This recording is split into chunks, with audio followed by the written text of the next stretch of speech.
started my career in social work about 20 years ago now, and in that time I've seen an enormous amount of change where the sector have had to reinvent itself time and time again, mainly to policy changes, but now we're undergoing unprecedented times in terms of the cuts, and it makes it very, very difficult for services to create good outcomes. And I think what we need to do is to work with organisations to really capture what's good about them and be able to turn that into something really meaningful that has an impact on people's lives. I'm Helen, I'm a registered nurse and I've been qualified for about 30 years. Over the 30 years I've seen lots of changes within health and social care. I've worked as a trainer for about the last 16-17 years within a variety of fields and I've been in independent training for about 6 years. I come from a social care background, working with learning disabilities mainly. But I guess what's important is to talk here about the courses I do most commonly. Probably safeguarding's the subject that I've been asked to do most frequently, and I do it in a variety of ways now, and that's changed dramatically over the past few years. So the courses change and adapt and move, but safeguarding is probably my most common course.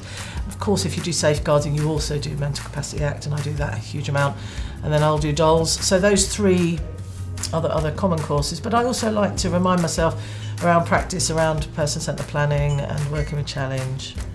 The Mental Capacity Act, absolutely. My favourite piece of law, apart from the Human Rights Act, is probably my favourite one, 2005. We will look at that a little bit today, I would have thought, because it's also the one that we're still not getting right, and it's quite straightforward. It's quite simple. You see it on paper. The trouble is it's hard to do.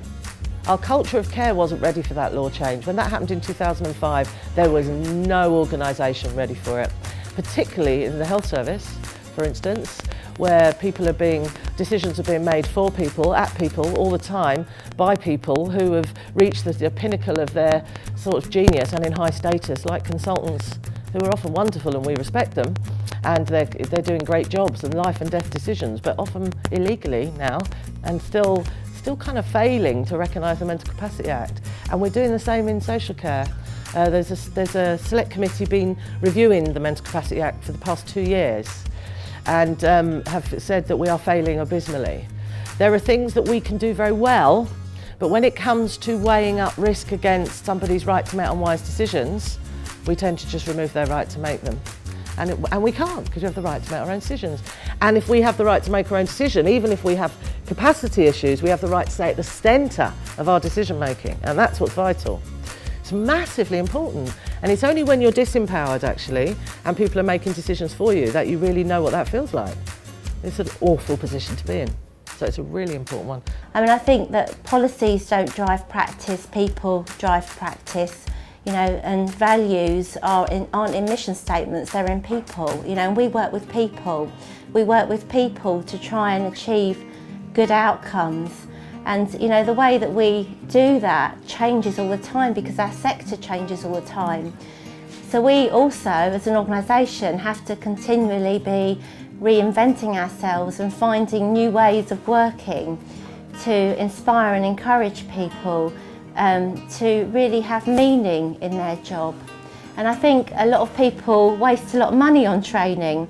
I think that there's a big tick box culture in our sector. And we love working with the providers that are interested in talking to us about, you know, what's happening on the floor and what can we do to create a course that fits that hole, that meets that problem, that's very, very bespoke, that works very specifically around clients' needs. We love working with those clients. I started working with Three Spirit probably about 4 years ago and really enjoy working with Three Spirit, particularly because of the collaborative aspect to it. I like the idea because obviously I come from a health background, Three Spirit is from a social care background, and I think the different skills actually work very, very well together. Particularly interested in doing anything related to dementia care, any sort of topic towards it. We've recently developed courses around things like positive interventions and looking at dementia in the environment. Guys, how do you think this might be similar to someone with dementia? Very confusing. Yeah. Confusing. You seem or sometimes get agitated. Yeah. Frustrated. Yeah, because that was just for like a minute. Yeah. But to live with that the whole time. Yeah, without a doubt. And sometimes we do actually like people to come to the dining room with us, for example, yes? But actually if that person with dementia is actually focused on something that's important to them and a task to them, it can be very disruptive to them when somebody's actually interrupting their train of thought to come with us, to come because it's lunchtime. It can have a big impact on people. What about the stones in your shoes? Did they? Yeah? Yeah. But to be honest, they were really annoying when I was desperate to me. But I pretty just forgot all about them. You adapted to them. Yeah, because I was focused so heavily on just trying to navigate and keep seats on the table and this one's lagging me and It was all too much. Yeah. It's a bit like the stone's dead. Yeah. And sometimes it depends on how many stones you've got and where they are in the feet, but sometimes it can actually, people can say that they actually focus on the pain. So they're focusing on how uncomfortable they are, as well as trying to do their times table, which can make it very difficult to actually move around. And we've done quite a few co-deliveries, which I like. We don't always find it easy. It's quite hard to co-deliver, I think. But actually what it does is it really forces you to work in a particular way or to understand other ways of doing things. And I think for the learners, it's a great way for them to see a different perspective. And it means that I know my training is being benchmarked and that there's research and it'll be evidence-based in a way that perhaps 10 years ago it wasn't. How can we reduce hospital admissions? By working collaboratively with health, working with care homes and home care providers to think about how we can prevent things from getting any worse. And that's ultimately going to lead to reduced costs and pressures on the NHS, which hopefully means that more money should be invested in social care, hopefully. And I think what the government has done is, we've seen these cuts in social care, but we've seen the pressures on the NHS go up and up and up. And that, we're all interconnected, it's all related. So I think that training actually is critical to driving good outcomes and to saving money ultimately. It's a good investment. As an organisation, we don't advocate the use of the word challenging behaviour. My colleague who's coming is very passionate about it, and so we think about it differently. We respond differently, don't we? We respond differently to emotional distress than we do to challenging behaviour. And I always give people this scenario, imagine, that I was living in a residential or a nursing home and Tracy was my carer. I'm not picking on you for any specific reason, Tracy. Only I've forgotten where I am because that part of my memory has been affected by my dementia.